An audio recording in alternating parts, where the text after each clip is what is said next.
ನೋಡು ನಾಟಕವ ಅಕಟಕ ಟಕ ಟಕ ಟಕ ಟಕ ನಾಟಕವ ನೋಡು ನಾಟಕವ ಕವ ಕವ ಕವ ಕವ ಕವ ಕವ ನಾಟಕವ. ಒಬ್ಬ ಬರಹಗಾರನ ನಿಲುವಿಗೂ ಒಬ್ಬ ನಿರ್ದೇಶಕನಾಗಿ ನೀವು ಅದನ್ನು ಅಳವಡಿಸಿಕೊಳ್ಳುವಾಗ ವ್ಯತ್ಯಾಸಗಳು ಅಥವಾ ನಿಮಗಾಗುವಂತಹ ತೊಡಕುಗಳು? ಹವ್ಯಾಸಿ ರಂಗತಂಡಗಳಿಗಾಗಲಿ ನಾಟಕ ಮಾಡಿಸಿ ಅಂತ ಕರೆಯುವಾಗ ಮೊದಲು ಎದುರಾಗುವ ಪ್ರಶ್ನೆ ಯಾವ ನಾಟಕ ಮಾಡಿಸೋದು. ಯಾವ ಒಂದು ಕೃತಿ ಪ್ರತಿ ಸಾರಿ ಮರುವಿಮರ್ಶೆಗೆ, ತರ್ಕಕ್ಕೆ, ಜಿಜ್ಞಾಸೆಗೆ ಒಳಪಡುತ್ತೋ ಅದು ಅತ್ಯುತ್ತಮ ಕೃತಿ.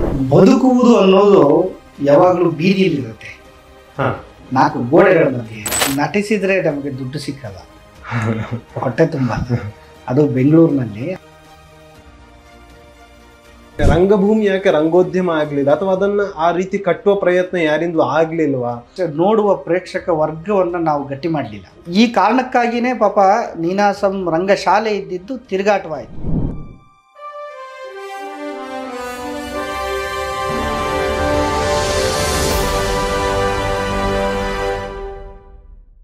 ನಮಸ್ಕಾರ ವೀಕ್ಷಕರೇ, ಗಂಧದ ಬಿಡು ವಿಶೇಷ ಕಾರ್ಯಕ್ರಮಕ್ಕೆ ನಿಮಗೆಲ್ಲರಿಗೂ ಸ್ವಾಗತ. ಇವತ್ತು ನಮ್ಮ ಜೊತೆ ಗಂಧದ ಬಿಡು ವಿಶೇಷ ಸಂದರ್ಶನಕ್ಕಿರುವಂತಹ ಅತಿಥಿ ಯಾರು ಅಂತ ಹೇಳಿದ್ರೆ, ರಂಗಭೂಮಿಯಲ್ಲಿ ನಿರ್ದೇಶನ, ನಟನೆ ಹಾಗೆ ಪಠ್ಯದ ಮೂಲಕ ಹೆಸರುವಾಸಿಯಾದಂತಹ ಮಂಜುನಾಥ್ ಬಡಿಗೇರ್ ಅವರಿದ್ದಾರೆ. ನಾವು ಅವರನ್ನು ಕಾರ್ಯಕ್ರಮಕ್ಕೆ ಸ್ವಾಗತಿಸ್ತಾ ಇದ್ದೇನೆ. ನಮಸ್ಕಾರ ಸರ್, ಸ್ವಾಗತ. ನಮಸ್ಕಾರ. ಹೇಗಿದ್ದೀರಿ ಸರ್? ನಾನು ಚೆನ್ನಾಗಿದ್ದೇನೆ ಸರ್. ನಿಮ್ಮ ಸಂದರ್ಶನವನ್ನು ಆರಂಭಿಸೋಕ್ಕೂ ಮೊದಲು ಒಂದು ರಂಗಗೀತೆಯನ್ನು ನಿಮ್ಮಿಂದಲೇ ಕೇಳುವ ಅನ್ನೋದು ನನ್ನ ಬಯಕೆ. ಅದರಿಂದ ಆರಂಭಿಸುವ ಅಂತ ಹೇಳಿ. ಸರಿ, ಖಂಡಿತವಾಗಿ. ಇದು ಈಗ ನಾನು ಹಾಡುವ ಗೀತೆ ನನ್ನದೇ ನಿರ್ದೇಶನದ್ದು. MC ಆನಂದ್ ಅಂಥೇಳಿ ಅವರು ದಿವಂಗತರಾಗಿದ್ದಾರೆ, ಈಗಿಲ್ಲ. ಅವರು ಬರೆದಂಥ ನೀರು ಕುಡಿಸಿದ ನೀರೇರು ಅಂಥೇಳಿ ಒಂದು ನಾಟಕ. ಅದು ಮೂಲ ವಿಲಿಯಂ ಶೇಕ್ಸ್ಪಿಯರ್ನ ಮೆರ್ರಿ ವೈಫ್ಸ್ ಆಫ್ ವಿಂಡ್ಸರ್ ಅಂಥೇಳಿ ಅದನ್ನು ಕನ್ನಡಕ್ಕೆ ರೂಪಾಂತರ ಮಾಡಿ ನೀರು ಕುಡಿಸಿದ ನೀರೇರು ಅಂತ ಬರೆದಿದ್ರು. ಅವ್ರ ಹಾಡುಗಳು ಬರೆದಿರಲಿಲ್ಲ, ಹಾಗಾಗಿ ನಾನು ಅದಕ್ಕೆ ಹಾಡುಗಳನ್ನು ಅಳವಡಿಸ್ಕೊಂಡೆ. ಅದು DVG ಅವರು ಒಂದು ಕಗ್ಗ. DVG ಅವರು ಕಗ್ಗವನ್ನು ಆ ನಾಟಕದ ನಾಂದಿಯಾಗಿ ಬಳಸಿದೆ. DVG ಅವರು ಒಂದು ಕಗ್ಗದಲ್ಲಿ ತುಂಬ ಚೆನ್ನಾಗಿ ಬರೆದಿದ್ದಾರೆ. ಅದನ್ನು ಟ್ಯೂನ್ ಮಾಡಿ ಹಾಡಿಸಿದ್ದೆ ನಾನು.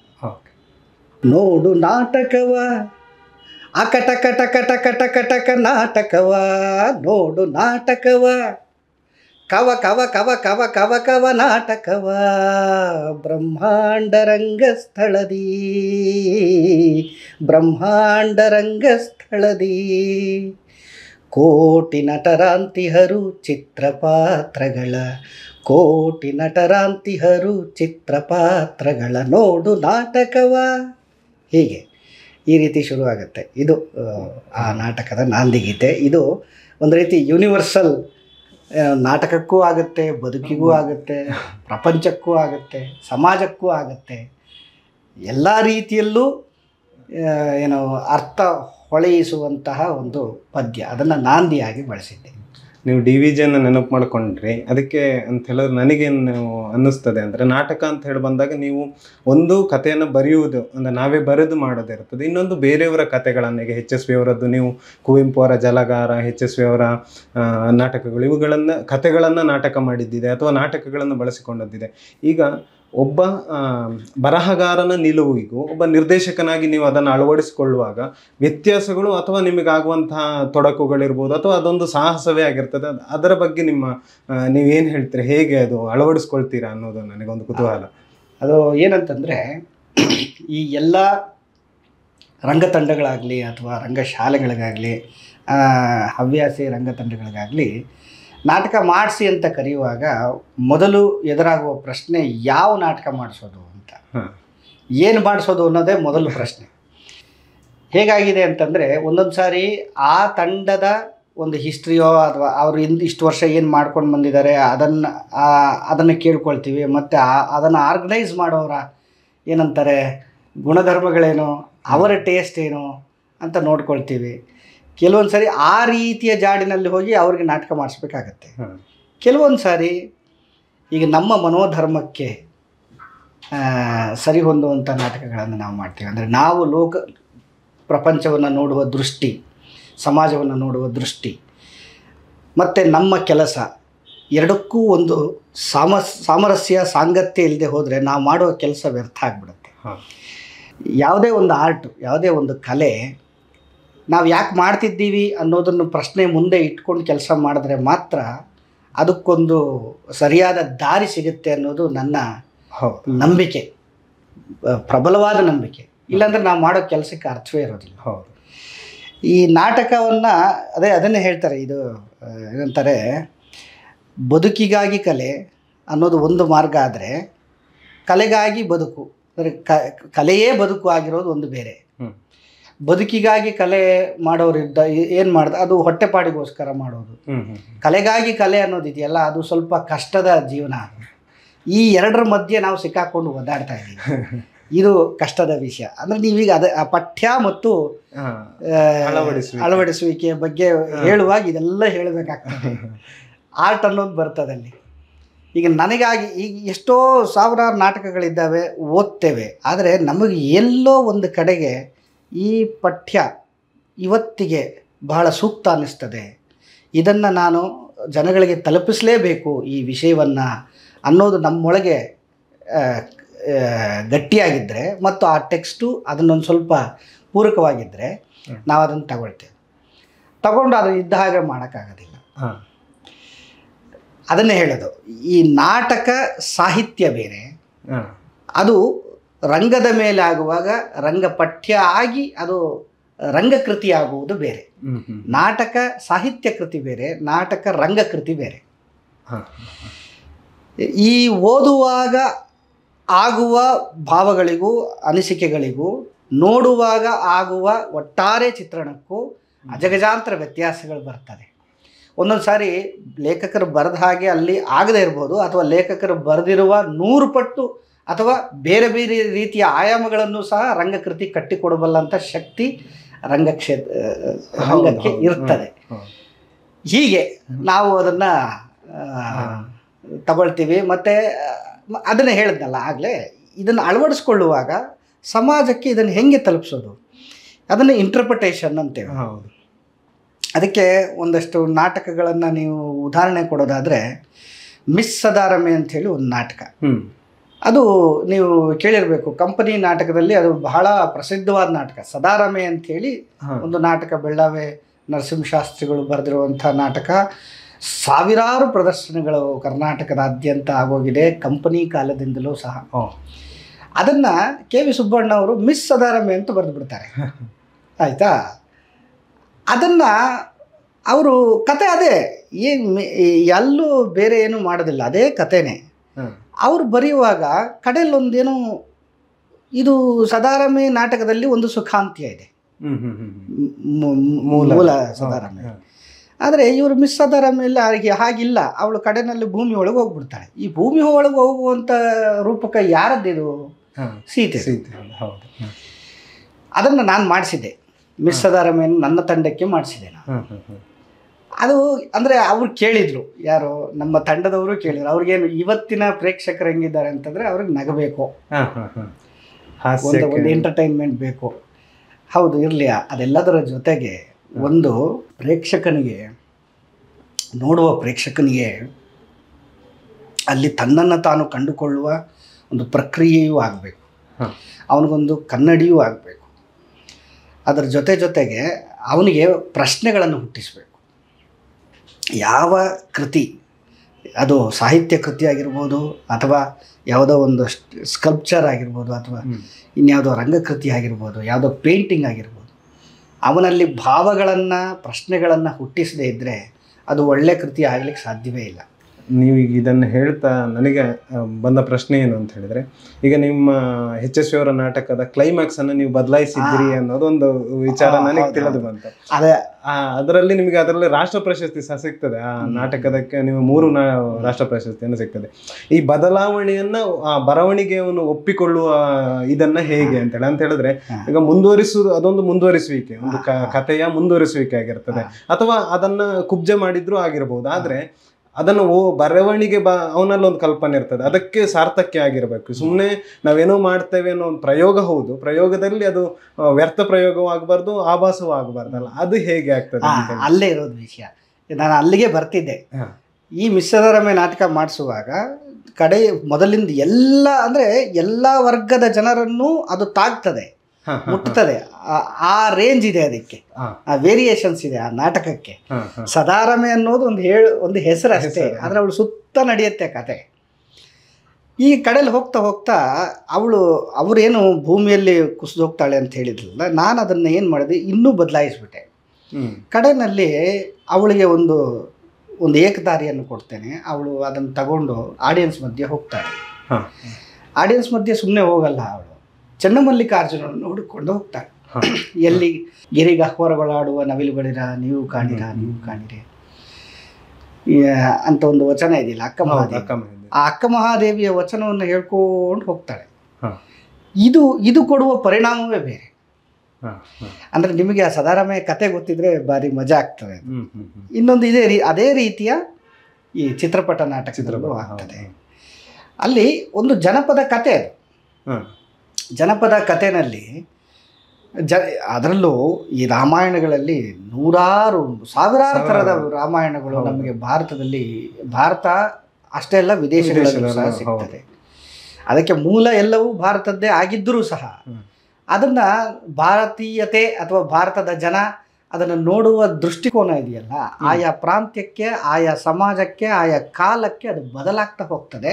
ಮತ್ತು ಅದನ್ನು ನಾವು ಅಕ್ಸೆಪ್ಟ್ ಮಾಡ್ತೇವೆ, ಮಾಡ್ಕೋಬೇಕು ಸಹ. ಮತ್ತು ಯಾವ ಒಂದು ಕೃತಿ ಪ್ರತಿ ಸಾರಿ ಮರುವಿಮರ್ಶೆಗೆ, ತರ್ಕಕ್ಕೆ, ಜಿಜ್ಞಾಸೆಗೆ ಒಳಪಡುತ್ತೋ ಅದು ಅತ್ಯುತ್ತಮ ಕೃತಿ. ಇದಂ ಇತ್ತಂ ಈ ರೀತಿ ಇದಿದೆ ಅಂತ ಬರೆದಿಟ್ಬಿಟ್ರೆ ಅದನ್ನು ಯಾವನು ನೋಡಕ್ಕೆ ಹೋಗ್ತಾನೆ? ಸರಿ ಸರಿ, ಹೌದು. ಮತ್ತೆ ಅದಕ್ಕೆ ಹೇಳೋದು, ರಾಮಾಯಣ ಮಹಾಭಾರತ ಯಾವುದು ಪ್ರಶ್ನಾರ್ಹ ಅಲ್ವೇ, ಅಂದರೆ ಪ್ರಶ್ನೆ ಮಾಡದೇ ಇರುವಂಥ ಕೃತಿಯೇ ಅಲ್ಲ, ಪ್ರಶ್ನೆ ಮಾಡಲಿಕ್ಕೆ ಅಂತ ಬರೆದಿರೋ ಕೃತಿಗಳು. ನಿಮಗೆ ಯಕ್ಷಗಾನದಲ್ಲೇ ಆಗಲಿ ಎಷ್ಟು ಪ್ರಶ್ನೆ ಮಾಡ್ತೇವೆ ನಾವು. ರಾಮನನ್ನು ಪ್ರಶ್ನೆ ಕೇಳ್ತೇವೆ, ಕೃಷ್ಣನ್ನು ಪ್ರಶ್ನೆ ಕೇಳ್ತೇವೆ, ಯಾರನ್ನೂ ಬಿಡಲ್ಲ ನಾವು. ನಮ್ಮ ಭಾರತೀಯತೆ ಇರೋದೇ ಮತ್ತು ಭಾರತೀಯ ಜೀವನ ಕ್ರಮ ಇರೋದೇ ಅಲ್ಲಿ. ಮತ್ತು ಈ ರಾಮಾಯಣ ಮಹಾಭಾರತಗಳೆಲ್ಲವೂ ಬರೆದದ್ದಕ್ಕಿಂತ ಹೆಚ್ಚಾಗಿ ಜನಪದೀಯರಲ್ಲಿ ಜನಪದವಾಗಿ ಹರ್ಕೊಂಡು ಬಂದಿದ್ದು ಹೆಚ್ಚು.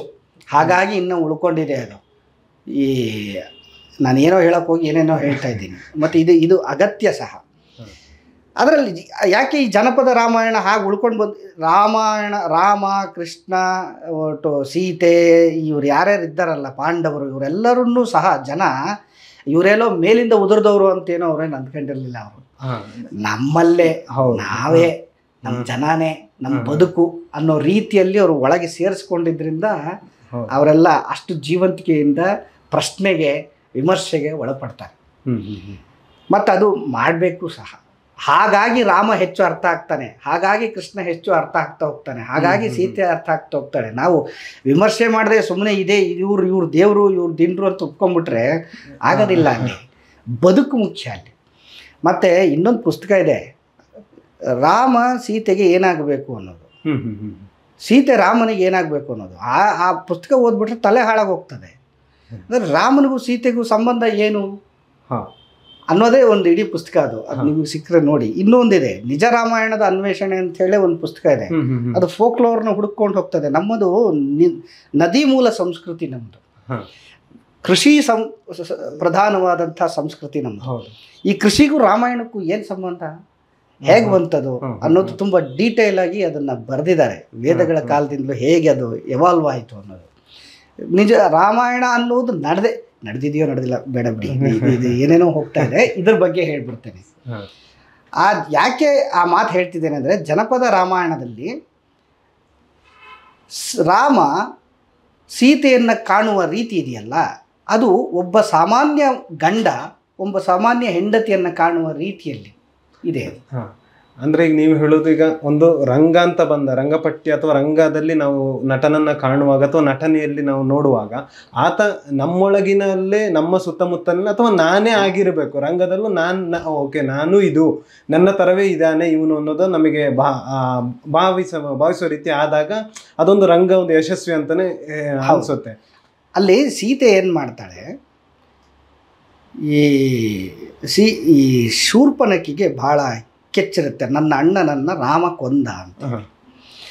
ಆ ಸೇಡನ್ನು ತೀರಿಸ್ಕೊಳ್ಳೋಕ್ಕಾಗಿ ಅವಳು ಕೊರವಂಜಿಯ ವೇಷ ಹಾಕ್ಕೊಂಡು ಅಯೋಧ್ಯೆಗೆ ಬರ್ತಾಳೆ. ಈಗ ಇದು ಉತ್ತರ ರಾಮಾಯಣ, ಅಂದರೆ ಅವರೆಲ್ಲ ಪಟ್ಟಾಭಿಷೇಕ ಆಗಿ ಮನೆಯಲ್ಲಿರ್ತಾರೆ. ಹಾಗೆ ಬಂದವಳು ನಾನು ನಿನ್ನ ಗೆಳತಿ, ಬಾಲ್ಯದ ಗೆಳತಿ ಅಂತೆಲ್ಲ ಹೇಳಿ ಅವಳನ್ನು ಒಂದು ಭಾವನಾತ್ಮಕ ರೀತಿಯಲ್ಲಿ ಟ್ಯಾಕಲ್ ಮಾಡಿ ಅವಳ ಕೈಯಲ್ಲಿ ರಾವಣನ ಚಿತ್ರ ಬರೆಸ್ತಾಳೆ. ಈ ಶೂರ್ಪನಖಿ ಕೊರವಂಜಿಯಾಗಿ ಬಂದು ಸೀತೆಯ ಕೈಯಲ್ಲಿ ರಾವಣನ ಚಿತ್ರ ಬರೆಸ್ತಾಳೆ. ಅಲ್ಲಿ ಸೀತೆ ತಾನು ಬೆರಳನ್ನು ನೋಡಿದವಳು ಅಷ್ಟೇ, ಹೆಬ್ಬೆರಳನ್ನು ನೋಡಿದವಳು. ಅದರ ಆಧಾರದ ಮೇಲೆ ಅವಳೇನು ಬರೀತಾಳೆ, ಇಡೀ ರಾವಣನ ಚಿತ್ರವನ್ನು ಬರೀತಾಳೆ. ಹಾಗಿದ್ಮೇಲೆ ಇದು ಅವಳು ನೋಡಿದ ರಾವಣನ ಅಥವಾ ಕಂಡ ರಾವಣನ, ಈ ನೋಡಿದ್ದಕ್ಕೂ ಕಂಡದ್ದಕ್ಕೂ ಎರಡು ವ್ಯತ್ಯಾಸಗಳಿದ್ದಾವೆ. ಆ ವ್ಯತ್ಯಾಸ ಕಂಡುಕೊಂಡ್ರೆ ಬಹಳ ಚೆನ್ನಾಗಿ ಅರ್ಥ ಆಗ್ತದೆ. ಸೀತೆ ಕಂಡ ರಾವಣ, ಅವಳು ಹೇಗೆ ಕಾಣ್ತಾಳೋ ಹಾಗೆ ಬರಿತಾಳೆ. ಅಂದರೆ ನಾವು ದೇವರನ್ನು ನೋಡೋಕ್ಕಾಗಲ್ಲ, ಕಾಣಬೇಕು ಅಷ್ಟೇ. ಹಾಗೆ ಬರಿತಾಳೆ. ಹಾಗೆ ಬರೆದಾದ್ಮೇಲೆ ಇವಳು ನಾನು ಆಗ್ಲಿಂದ ಬಂದಿದ್ದೀನಿ, ನನಗೊಂದು ಲೋಟ ಹಾಲು ಕೊಡಲಿಲ್ಲಲ್ಲ ನೀನು ಅಂತ ಶೂರ್ಪನಖಿ ಕೇಳಿದಾಗ ಅಯ್ಯೋ ಮರ್ತೇ ಬಿಟ್ಟಿದೆ ಅಂತ ಇವಳು ಆ ಕಡೆ ಅಡುಗೆ ಮನೆ ಕಡೆ ಹೋದಾಗ ಈ ಚಿತ್ರಕ್ಕೆ ಜೀವ ಬರೆಸಿಬಿಡ್ತಾಳೆ.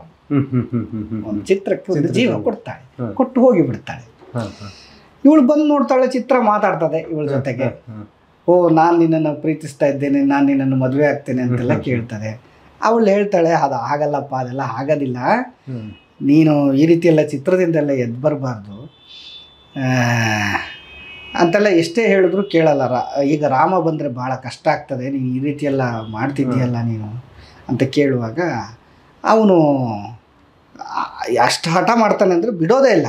ಹಾಗಿದ್ರೆ ಒಂದು ಕೆಲಸ ಮಾಡು, ನೀನು ನಿಜವಾಗ್ಲೂ ಅವ್ನು ಕೇಳ್ತಾನೆ, ನಿನ್ನ ತೊಡೆ ಮೇಲೆ ಮಲಗಬೇಕು, ನಾನು ನಿನ್ನ ಜೊತೆ ಆಟ ಆಡಬೇಕು ಅಂತೆಲ್ಲ ಹೇಳ್ತಾನೆ. ಹಾಗೆ ಮಾಡಬೇಕು ಅಂತಾದರೆ ನೀನು ನನ್ನ ಹೊಟ್ಟೆಲಿ ಹುಟ್ಟು ಬಾ, ಆವಾಗ ನೀನು ಅಂತ ಹೇಳ್ದೆ. ಓ ಆಯಿತು ಅಂತ. ಅಲ್ಲಿಂದ ಒಂದು ಟ್ವಿಸ್ಟ್ ಆಗ್ತದೆ. ಅಂದರೆ ಸೀತೆ ಮತ್ತು ರಾವಣ ಅನ್ನೋದಿದೆಯಲ್ಲ, ಅದು ತಾಯಿ ಮಗನ ಸಂಬಂಧವಾಗಿ ಟರ್ನ್ ಆಗ್ತದೆ.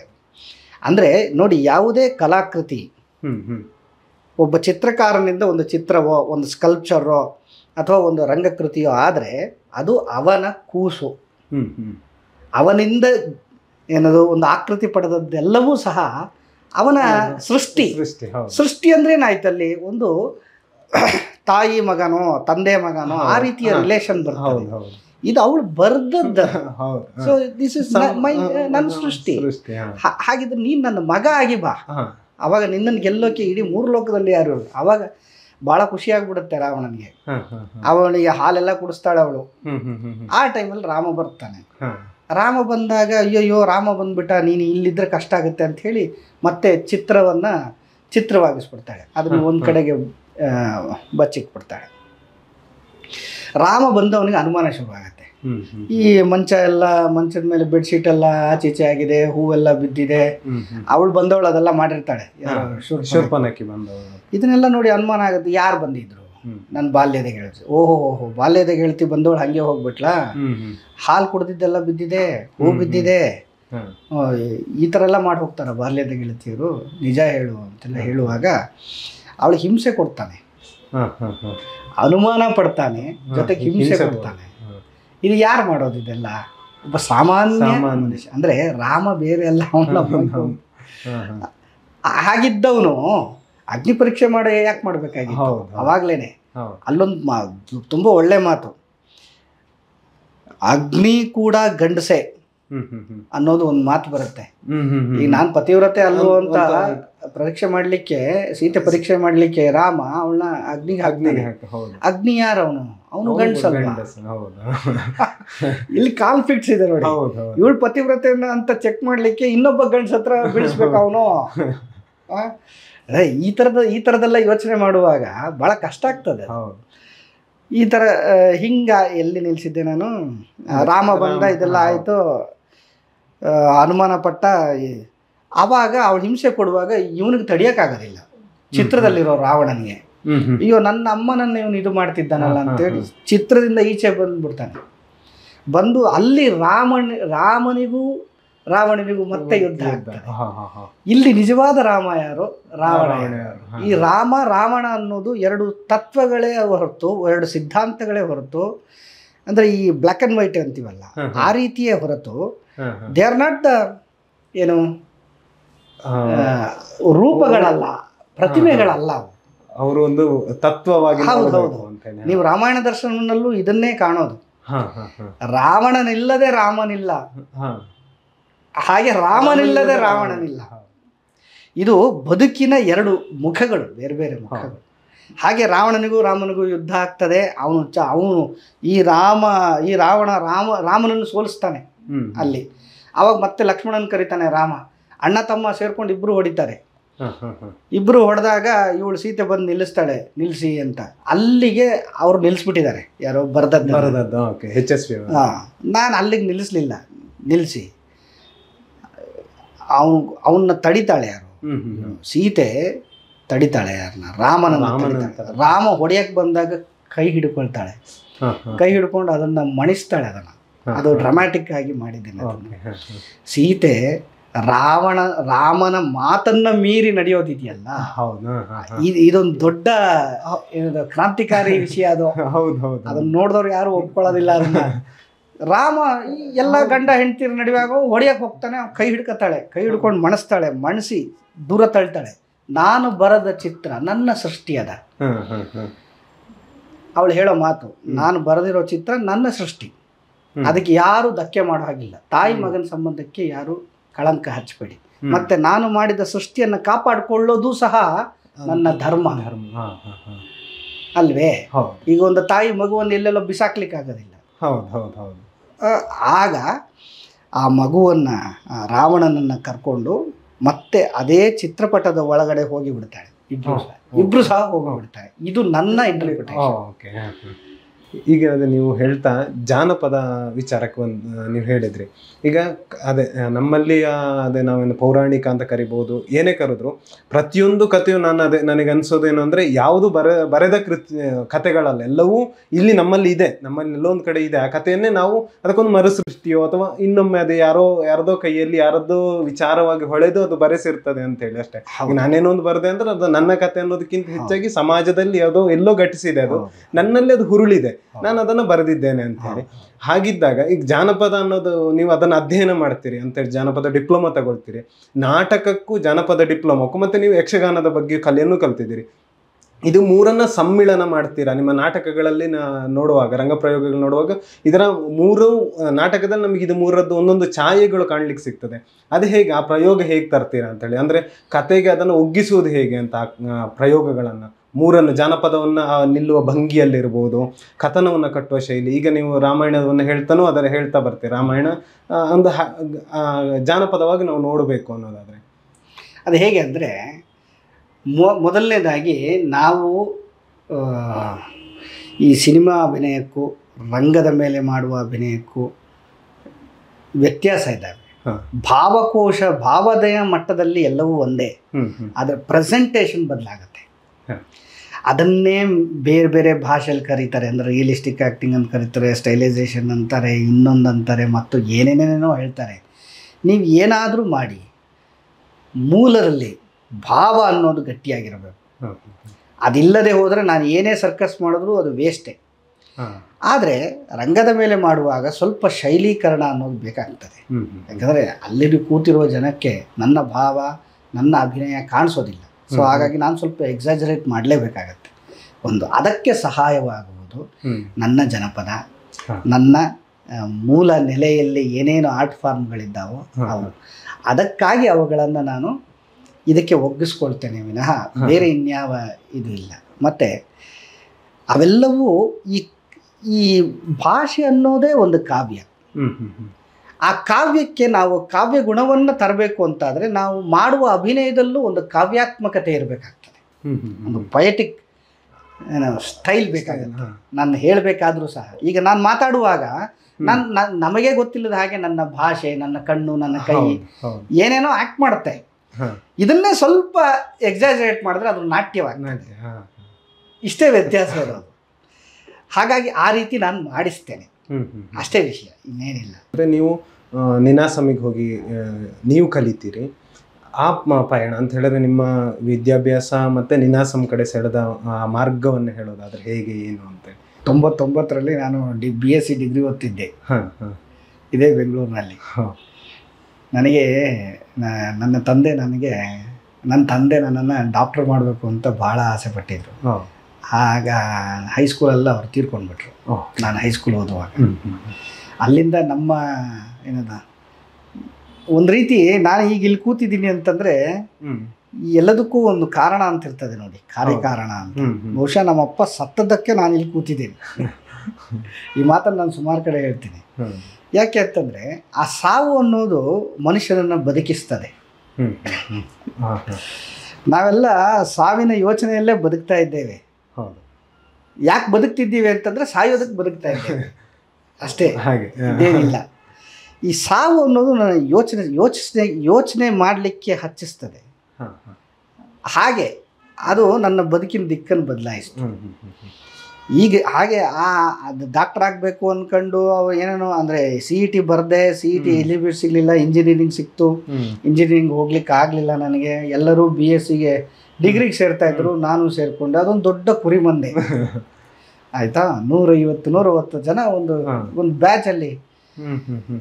ನನಗೆ 1 ವರ್ಷ ಹಾಗೋ ಹೀಗೋ ಕಳೆದೆ ನಾನು. ಕಷ್ಟ ಆಗೋಯ್ತು ನನಗೆ. ಈ ಕುರಿ ಮಂದೆಯಲ್ಲಿ ಏನು ಕಲಿಯೋದಿದೆ? ನಾನು ಒಂದು ದೊಡ್ಡ ಪ್ರಶ್ನೆ ಬಂತು, ನಾನು ಏನು ಮಾಡ್ತಾಯಿದ್ದೀನಿ? ಅದೇ ಟೈಮಲ್ಲಿ ಕಾಲೇಜ್ನಲ್ಲಿ ಒಂದು ಬೀದಿ ನಾಟಕದ ವರ್ಕ್ಶಾಪದೊಂದು ಹ್ಯಾಂಡ್ಬಿಲ್ಲು ಸಿಕ್ತು. ನೋಡೋಣ ಏನಾಗುತ್ತೆ ಅಂತ ನೋಡೋಣ ಅಂತ ಹೋದೆ. ಅಲ್ಲಿ ಜಯತೀರ್ಥ ಅವ್ರು ಸಿಕ್ಕರು. ಜಯತೀರ್ಥ ಅಂತಂದರೆ ಇವತ್ತಿನ ಸಿನಿಮಾ ರಂಗದಲ್ಲಿ ನಿರ್ದೇಶಕರಾಗಿ ತುಂಬ ಒಳ್ಳೆಯ ನಿರ್ದೇಶಕರಾಗಿರೋರು. ಕನ್ನಡದ ಒಂದು ಸಂವೇದನಾಶೀಲ ನಿರ್ದೇಶಕರಲ್ಲಿ ಅವರೂ ಒಬ್ಬರು. ಈಗ ಅವರು ನನ್ನ ಪರಿಚಯ ಮೊದಲಾಗಿದ್ದು ಹಾಗೆ. ಈ ಅವರು ಆಗ ರಂಗಭೂಮಿಗೆ ಹೊಸದಾಗಿ ಬಂದಿದ್ರು, ನನಗೂ ಆಗ ಹೊಸ್ತು. ಅವರು ಬೀದಿ ನಾಟಕಗಳನ್ನು ಮಾಡ್ತಾಯಿದ್ರು. ಈ ರಂಗಭೂಮಿಯ ಮೂಲ ಕಲಿಕೆ ಅಂತ ಏನಾದರೂ ಇದ್ದರೆ ಅದನ್ನು ಹೇಳಿಕೊಟ್ಟಿದ್ದು ಅವರು. ಅಲ್ಲಿಂದ ಶುರುವಾಯಿತು ನನ್ನ ರಂಗ ಪಯಣ. ಬೀದಿ ನಾಟಕಗಳು, ಸಾವಿರಾರು ಬೀದಿ ನಾಟಕಗಳು ಮಾಡಿದೆ. ಮಾಧ್ಯಮ ಅಂತ ಒಂದು ಸಂಸ್ಥೆಯಲ್ಲಿ ಈ ವುಮೆನ್ ಎಂಪವರ್ಮೆಂಟು, ಚೈಲ್ಡ್ ರೈಟ್ಸು, ಹೀಗೆ ಏಡ್ಸು, ಸಾಮಾಜಿಕ ಬೇರೆ ಬೇರೆ ವಿಷಯಗಳನ್ನಿಟ್ಕೊಂಡು ಕೆಲಸ ಮಾಡ್ತಿದ್ವಿ.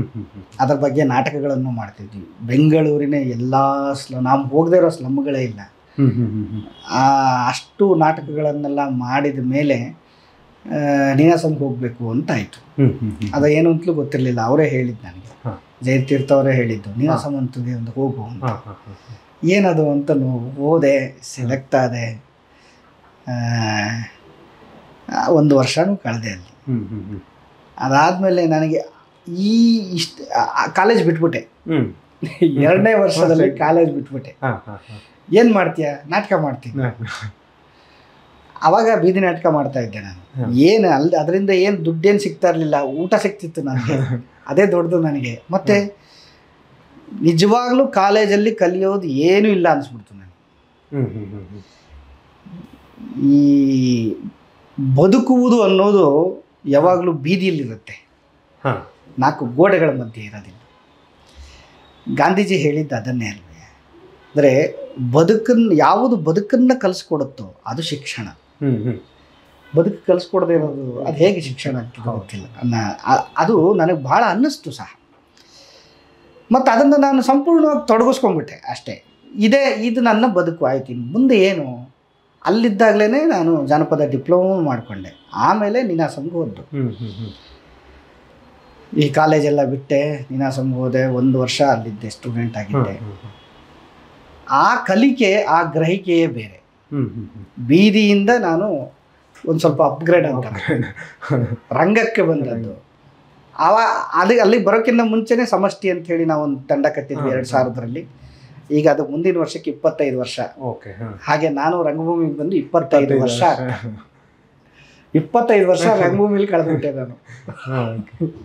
ಮತ್ತು ರಂಗಭೂಮಿ ನನಗೆ ಎಲ್ಲ ಕೊಟ್ಟಿದೆ ಅಂತಂದರೆ ಏನರ್ಥ ಅಂದರೆ ಬದುಕಿಗೆ ಏನೇನು ಬೇಕೋ ಎಲ್ಲವೂ ನನಗೆ ಅದು ನನಗೆ ಕೊಟ್ಟಿದೆ.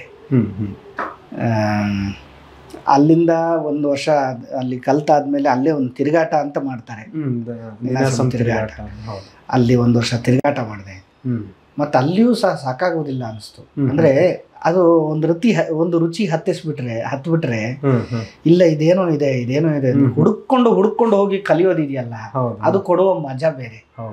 ನಾವು ಹುಡುಕೊಂಡು ಹೋಗ್ಬೇಕು, ಕಲಿಕೆ ಅನ್ನೋದು ಹಾಗಾಗ್ಬೇಕು, ಎಲ್ಲಿದೆಯೋ ಆ ಜಾಗಕ್ಕೆ ಹೋಗಿ ಕಲಿಬೇಕು, ಅದು ಮಜಾ.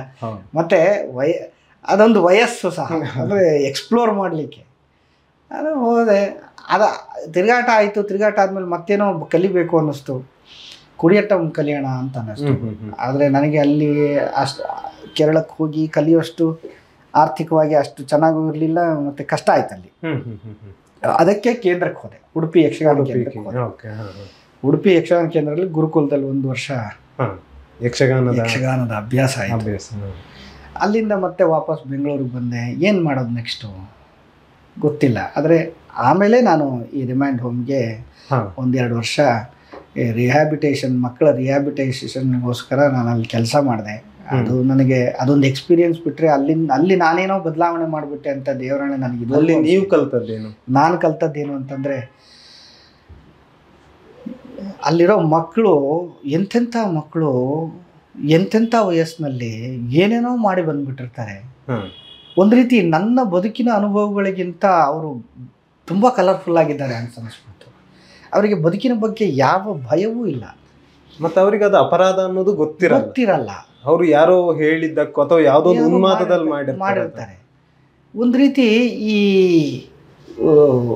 ಒಬ್ಬ ದೊಡ್ಡ ಸನ್ಯಾಸಿಗಳು ಇರ್ತಾರಲ್ಲ, ಆ ಸನ್ಯಾಸಿಗಳಿಗೂ ಈ ಮಕ್ಕಳಿಗೂ ಏನು ವ್ಯತ್ಯಾಸ ಇಲ್ಲ ಅನಿಸ್ಬಿಡ್ತು ನನಗೆ. ಅಂದರೆ ಒಂದು ಲೆವೆಲಲ್ಲಿ ಎರಡೂ ಒಂದೇ ಅನ್ಸಕ್ಕೆ ಶುರು ಆಗ್ಬಿಡ್ತು ನನಗೆ. ಆದರೆ ಅವ್ರನ್ನ ಸರಿದಾರು ತರೋದು ಹೇಗೆ, ಅದು ನನಗೆ ಈಗಲೂ ಅದು ಒಂದು ದೊಡ್ಡ ಪ್ರಶ್ನೆಯಾಗಿ ಉಳಿದಿದೆ. ಭಾಳ ಕಷ್ಟ ಅದು. ನಾನೇನೋ ಇನ್ನೊಬ್ಬರನ್ನ ಬದಲಾಯಿಸ್ತೀನಿ, ಸಮಾಜನ ಆ ಭ್ರಮೆ ಎಲ್ಲ ನನಗೆ ಸುಮಾರು ವರ್ಷಗಳ ಹಿಂದೆನೇ ಹೊರಟೋಯ್ತು. ಅಂದರೆ ಬೀದಿ ನಾಟಕ ಮಾಡುವಾಗ ತುಂಬ ಇತ್ತು, ಆದರೆ ಕ್ರಮೇಣ ಅದು ಹೋಯಿತು. ಅದೇ ಬಸವಣ್ಣ ಹೇಳ್ತಾರಲ್ಲ, ಲೋಕದ ಡೊಂಕ ನೀನೇಕೆ ತಿಂತದೆ, ನಿಮ್ಮ ತನುವು ಸಂತೈಸಿಕೊಳ್ಳಿ. ಅದು ಆ ಮೂಲ ಅಲ್ಲಿಂದ ಆಗಬೇಕು. ನಾವು ನಮ್ಮನ್ನು ತಿದ್ದುಕೊಳ್ತಾ, ನಮಗೆ ಸರಿ ಅನ್ನಿಸಿದ್ದನ್ನು ಮಾಡ್ತಾ, ನಮ್ಮ ಕೆಲಸ ಮಾತಾಡಬೇಕೇ ವಿನಃ ನಾವು ಮಾತಾಡಬಾರ್ದು ಅನವಶ್ಯಕವಾಗಿ ಉಪನ್ಯಾಸ ಕೊಡೋದು, ಇನ್ನೊಬ್ಬರನ್ನ ಬದಲಾಯಿಸೋದು. ಈ ಗೋಜಿಗೆಲ್ಲ ನಾನು ಹೋಗೋದೇ ಇಲ್ಲ, ಹೋಗಲೂ ಇಲ್ಲ. ನಾ ಏನೇ ಹೇಳೋದಿದ್ರು ನಟನಿಗೆ ಹೇಳ್ತೇನೆ ಬಿಟ್ಟರೆ ಸಮಾಜಕ್ಕೆ ಏನೂ ಹೇಳಲ್ಲ. ಮತ್ತು ನಾನು ಮಾಡುವ ರಂಗಕೃತಿ ಮಾತಾಡುತ್ತೆ ಅಷ್ಟೇ, ಏನೋ ಹೇಳಲಿಕ್ಕೆ ಹೋದೆ. ಅದಾಯಿತು. ಅಲ್ಲಿಂದ ಅದಾದಮೇಲೆ ಇನ್ನೂ ಏನೋ ಕಲಿಬೇಕು ಅನ್ನಿಸ್ತು. ಒಂದು ಸಂಗೀತದ ಬಗ್ಗೆ ಭಾಳ ಆಸಕ್ತಿ ಇತ್ತು ಮೊದಲಿಂದು. ಹಾಗಾಗಿ ಪ್ರಕಾಶ್ ಚಕ್ರವರ್ತಿ ಅಂಥೇಳಿ ಒಬ್ಬರು ಕೊಳಲು ವಿದ್ವಾನ್ರು, ಅವ್ರ ಹತ್ರ ಹೋಗಿ 1-2 ವರ್ಷ ಕೊಳಲು ಅಭ್ಯಾಸ ಮಾಡಿದೆ. ಹಾಗಂತೇನು ನನಗೇನು ಈಗಲೂ ಸಹ ಅದು ನನಗೆ ದಕ್ಕಿಲ್ಲ. ಇದು ನಾನು 2005 ಹೇಳ್ತಾ ಇರೋದು, 5-6 ಈಗಲೂ ಸಹ ನನಗೆ ಅದು ದಕ್ಕಿಲ್ಲ. ಪಾಪ ಅವ್ರಿಗಿಲ್ಲ. ಆಮೇಲೆ ನನ್ನ ಜರ್ನಿ ಶುರುವಾಯಿತು. ಸಾಣೇಹಳ್ಳಿ ರಂಗಶಾಲೆ ಅಂತ ಶುರುವಾಯಿತು. ಸಾಣೇಹಳ್ಳಿಯಲ್ಲಿ ಶಿವಕುಮಾರ ರಂಗಪ್ರಯೋಗ ಶಾಲೆ ಅಂತ. ಅಲ್ಲಿ ಮೊದಲು ಟೀಚರ್ ಆಗಿ ಕೆಲಸ ಮಾಡಿದೆ 1-6 ತಿಂಗಳು. ಆಮೇಲೆ ಸಮಷ್ಟಿಯಲ್ಲಿ ನಿರಂತರವಾಗಿ ನಾಟಕಗಳು ಮಾಡಿಸ್ತಾ ಇದ್ದೀನಿ. ಎಲ್ಲ ಕಡೆಗೂ ಕರೀತಾರೆ, ಹೋಗ್ತೀನಿ, ನಾಟಕ ಮಾಡಿಸ್ತೀನಿ, ಆಗ್ತಾಯಿದೆ. ಅದು ನಾನು ಅಂತ ಹೇಳಿದ್ರೆ ನೀವು ನಟನಾಗಿ ಒಂದು ಅಂದರೆ ಈಗ ಆರಂಭ ಮಾಡ್ತೀರ ಜೀವನವನ್ನು, ಅಲ್ಲಿಂದ ನಿರ್ದೇಶನಕ್ಕೆ ಹೊರಡ್ತೀರ. ಅದು ನಿಮಗೊಂದಿಷ್ಟು ಅಂತ ಹೇಳಿದ್ರೆ ನಿಮ್ಮ 23-25 ಆ ಏಜಿಗೆ ನಿರ್ದೇಶನಕ್ಕೆ ಬಂದವರು ಅಂತ ಕಾಣ್ತದೆ. ನಿಮಗೆ ಆಗಲೇ ಒಂದು ಯುವ ನಿರ್ದೇಶಕ ಪ್ರಶಸ್ತಿಗಳು ಸಿಗ್ತದೆ, ನಿಮ್ಮ ಪ್ರಯೋಗಗಳನ್ನು ಗುರುತಿಸಲಾಗ್ತದೆ. ಆ ಸಂದರ್ಭದಲ್ಲಿ ನೀವು ಅಂದ್ರೆ ಆ ವಯಸ್ಸಿನಲ್ಲಿ ಇರುವ ಪ್ರಯೋಗಶೀಲತೆಗೂ ಈಗ ನಿಮ್ಮ 25 ವರ್ಷದ ಜರ್ನಿಯ ನಂತರಕ್ಕೂ ನೋಡುವಾಗ ಏನು ನಿಮ್ಮಲ್ಲಿ ಕಾಣುವಂಥ ಬದಲಾವಣೆಗಳೇನು, ಮತ್ತು ಆಗ ಕಲ್ತಂತಹದ್ದು ನಿಮಗೆ ಈಗಲೂ ಹೇಗೆ ಮುಂದುವರ್ಕೊಂಡು ಬರ್ತಾ ಇದೆ ಅಂತೇಳಿ? ಏನಂತಂದರೆ, ಆಗ ನಾನು ನಿಜವಾಗ್ಲೂ ನಟನಾಗಿದ್ದವನು, ಆ್ಯಕ್ಟರ್ ಆಗಿದ್ದವನು. ನಟನೆ ನನಗೆ ನಿಜವಾಗ್ಲೂ ಇಷ್ಟದ ವಿಷಯ. ಆದರೆ ನಟಿಸಿದರೆ ನಮಗೆ ದುಡ್ಡು ಸಿಕ್ಕಲ್ಲ, ಹೊಟ್ಟೆ ತುಂಬ. ಅದು ಬೆಂಗಳೂರಿನಲ್ಲಿ ಹವ್ಯಾಸಿ ತಂಡಗಳಲ್ಲಿ ಯಾರು ನಿಮಗೆ ಒಬ್ಬ ಪ್ರೊಫೆಷನಲ್ ಆ್ಯಕ್ಟರ್ಗೆ ದುಡ್ಡು ಕೊಟ್ಟು ಆ್ಯಕ್ಟ್ ಮಾಡು ಅಂತ ಯಾರು ಹೇಳಲ್ಲ. ಅಂದರೆ ಅವರು ನಾಟಕ ಮಾಡೋದೇ ಕಷ್ಟದಲ್ಲಿ. ನನಗೆ ಒಬ್ಬ ನಟನಿಗೆ ಬದುಕಬೇಕು ಅಂದರೆ ಅವನು ಯಾವುದಾದ್ರೂ ರೆಪರ್ಟ್ರಿಗೆ ಹೋಗಬೇಕು. ರೆಪರ್ಟ್ರಿ ಅಂದರೆ ತಿರುಗಾಡುವ ಒಂದು ಸಂಸ್ಥೆ, ಸಂಬಳ ಕೊಡುವಂಥ ಒಂದು ನಾಟಕ ಸಂಸ್ಥೆಗೆ ಹೋಗಿ ಸೇರಿಕೊಂಡ್ರೆ ಅವನಿಗೆ ಸಂಬಳ ಅಂತ ಇರ್ತದೆ. ಆದರೆ ಎಷ್ಟು ವರ್ಷ ಅಂತ ಅದನ್ನು ಮಾಡ್ತೀವಿ, ಅದನ್ನು ಮಾಡೋಕ್ಕಾಗಲ್ಲ. ಅದನ್ನು ಬಿಟ್ಟರೆ ಸೀರಿಯಲ್ಲು, ಸಿನಿಮಾಗೆ ಹೋಗಬೇಕು. ಅದರಲ್ಲೂ ಸಹ ಮಣ್ಣು ಹೊತ್ತಾಕಿದ್ರೆ ಮತ್ತು ಅವನಿಗೆ ಟ್ಯಾಲೆಂಟ್ ಇದ್ದರೆ ಇದರ ಜೊತೆಗೇನೋ ಒಂದು ಸ್ವಲ್ಪ ಒಂದು ಲಕ್ಕೋ ಅದೃಷ್ಟವೋ ಏನೋ ಇದ್ದರೆ ಅವನು ಉಳ್ಕೊಳ್ತಾನೆ. ಇದು ತುಂಬ ಚಾಲೆಂಜಿಂಗ್ ಇದೆಲ್ಲ. ಆದರೆ ಈ ಟೆಕ್ನಿಕಲ್ ವಿಷಯಕ್ಕೆ ಬಂದರೆ ಅಲ್ಲಿ ಒಂದು ಸ್ವಲ್ಪ ಏನೋ ಹಣ ಇದೆ, ಕೊಡ್ತಾರೆ. ಅಂದರೆ ಈ lighting, properties, set and properties, makeup, ಇದನ್ನೆಲ್ಲ ಮಾಡಿದ್ರೆ ಹಣ ಇದೆ. ಹಾಗೆ ನಾಟಕ ನಿರ್ದೇಶನ ಮಾಡಿದವರಿಗೆ ಹಣ ಇದೆ. ಹಾಗಾಗಿ ನಾನು ನಿರ್ದೇಶಕನಾದ್ದು, ಹಾಗೆ ನಿರ್ದೇಶಕನಾದ್ದು. ಆದರೆ ಈ ನಿರ್ದೇಶನ ಅನ್ನುವ ಕಸುಬಿದೆಯಲ್ಲ, ಇದು ಮಾಡ್ತಾ ಮಾಡ್ತಾ ಮಾಡ್ತಾ ಕಲ್ತದ್ದು, ನೋಡಿ ನೋಡಿ ನೋಡಿ ಕಲ್ತದ್ದು.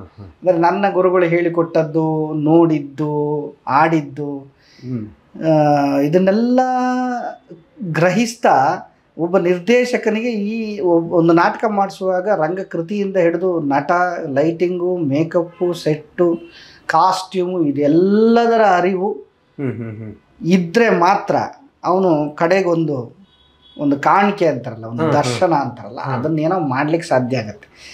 ಹಾಗಂತ ಸುಂದರವಾಗಿ ಮಾಡೋದಲ್ಲ ಅದು. ಆರ್ಟ್ ಅನ್ನೋದು ಸುಂದರವಾಗಿ ಮಾಡೋದಲ್ಲ ಅದು ಒಟ್ಟು ಅವನು ತುಡಿತವನ್ನು, ಒಬ್ಬ ಪೇಂಟರು ಒಂದು ಬ್ರಷನ್ನು ಹಿಡ್ಕೊಂಡು, ಒಂದು ಬಣ್ಣವನ್ನು ಹಿಡ್ಕೊಂಡು ಆ ರೇಖೆಗಳನ್ನು ಹೆಂಗೆ ವಿನ್ಯಾಸ ಮಾಡ್ತಾನೆ, ಯಾಕೆ ವಿನ್ಯಾಸ ಮಾಡ್ತಾನೆ ಅವನಿಗೆ ಮಾತ್ರ ಗೊತ್ತಿರ್ತದೆ. ಅದನ್ನು ನೋಡುಗ ಅದನ್ನು ಯಾಕೆ ಮಾಡಿ ಅದನ್ನು ಅರ್ಥ ಮಾಡ್ಕೊಳ್ಳೋನು ಅದರ ಹಿನ್ನೆಲೆ ಗೊತ್ತಿದ್ರೆ ಅರ್ಥ ಮಾಡ್ಕೊಳ್ತಾನೆ. ಹಾಗೆ ನಿರ್ದೇಶಕನ ಕಸುಬು ಸಹ.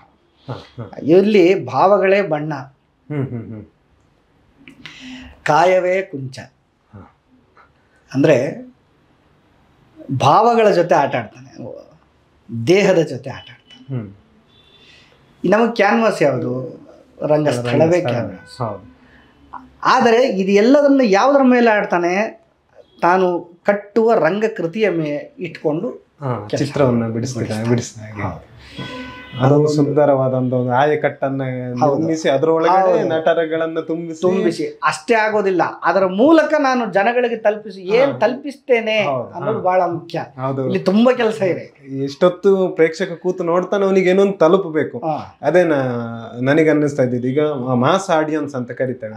ನಾಟಕ, ಯಕ್ಷಗಾನ, ದೊಡ್ಡಾಟ, ಈ ತರದ ಜಾನಪದೀಯ ಕಲೆಗಳು ಅಂತಾನೆ ಹೇಳ್ಬೋದು. ಅವುಗಳು ಸೀಮಿತವಾದಂತಹ ಆಡಿಯನ್ಸ್ಗಳನ್ನು ಹೊಂದಿರ್ತಾರೆ. ಅಂದ್ರೆ 300, 200 ಆ ರೀತಿ. ಇನ್ನು ಅಂತ ಹೇಳಿದ್ರೆ ಕೆಲವೊಮ್ಮೆ 150 ಆ ರೇಂಜಿಗೆ. ಆದರೆ ಅಲ್ಲಿ ಈಗ ನಾವು ಸಿನಿಮಾ ಅಂತ ಬಂದಾಗ ಮಾಸ್ ಆಡಿಯನ್ಸ್ ಅಥವಾ ಧಾರಾವಾಹಿ ಅಂದಾಗ ಒಂದು ದೊಡ್ಡ ನೋಡುಗ ಬಳಗವನ್ನು ಹೊಂದಿರ್ತದೆ.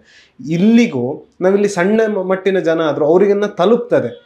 ಅಂದರೆ ಸಿನಿಮಾ ಅನ್ನೋದು ಎಷ್ಟು ತಲುಪ್ತದೆ ಅನ್ನೋದಿಲ್ಲ, ಅಲ್ಲಿ ಏನು ಆ ಕ್ಷಣದ ರಸಿಕತೆ ಅಂತ ಹೇಳ್ಬೋದು, ಆ ಕ್ಷಣಕ್ಕೊಂದು ರಸವನ್ನು ಕೊಡ್ತದೆ ಬಿಟ್ಟರೆ ಅದು ಮುಂದುವರಿಯೋದಿಲ್ಲ. ಆದರೆ ಈ ನಾಟಕ, ಯಕ್ಷಗಾನ ಇವುಗಳೆಲ್ಲ ಅವನನ್ನು ಅದು ಕ್ಯಾರಿ ಮಾಡ್ತದೆ. ಅವನ ಜೀವನಕ್ಕೆ ಏನೋ ಒಂದು ಅಂಶ ಹೇಳಿಕೊಡ್ಬೋದು, ಫಾಲೋ ಮಾಡ್ತದಲ್ಲ, ಅದನ್ನು ಆ ರೀತಿಯದನ್ನು ಸೃಷ್ಟಿಸೋದು ಹೇಗೆ ಅಂತೇಳಿ ನಿಮ್ಮ ಅನುಭವದಲ್ಲಿ ಹೇಗೆ ಅದನ್ನು, ಅಂದರೆ ಅವನಿಗೆ ತಲುಪಿಸ್ಬೇಕಲ್ಲ, ಆ ಕಾರ್ಯ ಆಗಬೇಕಲ್ಲ, ನಾನೇನೋ ಹೇಳೋದು ಮುಖ್ಯ ಅಲ್ಲ, ತಲುಪಿಸೋ ಕ್ರಿಯೆ ಹೇಗೆ ಅಂತೇಳಿ. ಇದು ಮೊದಲಿಂದಲೂ ದೊಡ್ಡ ಯಕ್ಷ ಪ್ರಶ್ನೆ ಇದೆಲ್ಲ. ಈ ಮಾಧ್ಯಮ ಅಂತ ಬಂದ ಮೇಲೆ ಅದೇನಾಯಿತು, ಅಲ್ಲಿ ಕಸುಬುಗಾರಿಕೆ ಜಾಸ್ತಿ ಆಗ್ತಾ ಹೋಯಿತು, ಕಲೆ ಕಡಿಮೆ ಆಗ್ತಾ ಹೋಯಿತು. ಈ ಕಲೆ ಯಾವಾಗ ಕಡಿಮೆ ಆಗ್ತದೋ ಕಸುಬುಗಾರಿಕೆ ಜಾಸ್ತಿ ಆಗ್ತಾ ಹೋಯಿತು. ಅದಕ್ಕೆ ಮಾರ್ಕೆಟಿಂಗ್ ಅನ್ನೋದು ಮತ್ತು ಪ್ರೇಕ್ಷಕ ಬಳಗ ಅನ್ನೋದು ಜಾಸ್ತಿ ಆಯಿತು. ಅಲ್ಲಿ ವ್ಯವಹಾರ ಶುರುವಾಯಿತು. ವ್ಯವಹಾರ ಶುರುವಾದಾಗ ಏನಾಗುತ್ತೆ, ಹೆಚ್ಚು ಹೆಚ್ಚು ಜನರನ್ನು ರೀಚ್ ಮಾಡ್ತಿದ್ದ ಹಾಗೇನೆ ಇಲ್ಲಿ ಕಲೆ ಕಡಿಮೆ ಆಗ್ತದೆ, ಕಸುಬುಗಾರಿಕೆ ಜಾಸ್ತಿ ಆದರೆ ಟೆಕ್ನಿಕ್ಯಾಲಿಟಿ ಜಾಸ್ತಿ ಆಗ್ತಾ ಹೋಗ್ತದೆ. ಅಲ್ಲಿ ಹಣ ಮಾತಾಡ್ತದೆ.